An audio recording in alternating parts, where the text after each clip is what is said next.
Hali namna gani mpenzi mtazamaji na mfuasi wetu wa runinga ya Kishazi.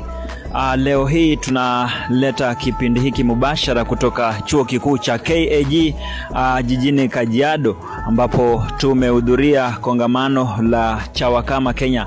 Nikisema Chawakama namaanisha chama cha wanafunzi wa Kiswahili vyuo vikuu Afrika Mashariki. Hili ni bewa la Kenya. Tumekuja kongamano ambalo labda wenzetu watatuambia kauli mbiu ni ipi ya kongamano hili. Karibu, jina lako nani kwa? Jina langu ni Brian Otieno, mwanafunzi katika chuo kikuu cha Rongo. Kauli mbiu ya kongamano lilikuwa Kiswahili katika mtaala wa elimu ya kiumilisi. Asante sana. Kiswahili katika mtaala wa elimu ya kiumilisi kumaanisha kwamba hapa tunajadili na kudadavua mambo hasa yanayojihusisha na mtaala mpya wa kielimu ambao ni wa kiumilisi. Na siku ya leo labda tangu ufike hapa na baada ya kutagusana na mandhari tofauti, unaweza kumwambia nini yule ambaye amekosa kongamano? Je, wewe unaweza kumwambia nini? Nitasema ya kwamba kongamano limekuwa la kufana. Sababu ni kwamba vyuo vingi vimeweza kuhudhuria kongamano hili, na nitawaambia kwamba tumepata mengi, na wale ambao wanafuatilia kwenye mbashara mambo bado ni mengi, sababu kuna vyuo vikuu vingi tu ambavyo tunatarajia kuweza kuendelea kuwasilisha kazi zetu ambazo zinafungamana na kauli mbiu la kongamano hili. Asante sana.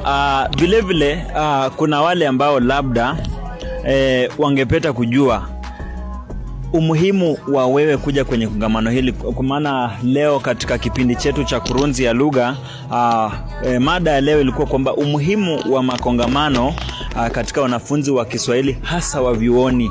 Wewe unaweza kusema kwamba umuhimu wa wewe kuja kongamano hili ni upi hasa?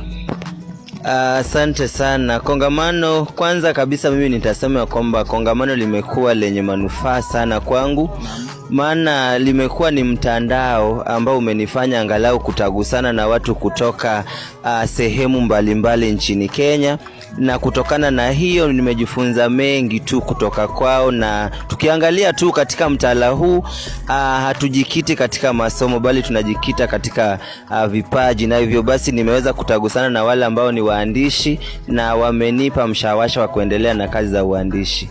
Shukran sana. Nimependa hapo uliposema kwamba umekupa mshawasha wa kuendeleza kipaji hasa labda uandishi ama utunzi wa mashairi, na hilo labda nafikiri ndo lengo kuu la kongamano hili, kwa sababu elimu ya kiumilisi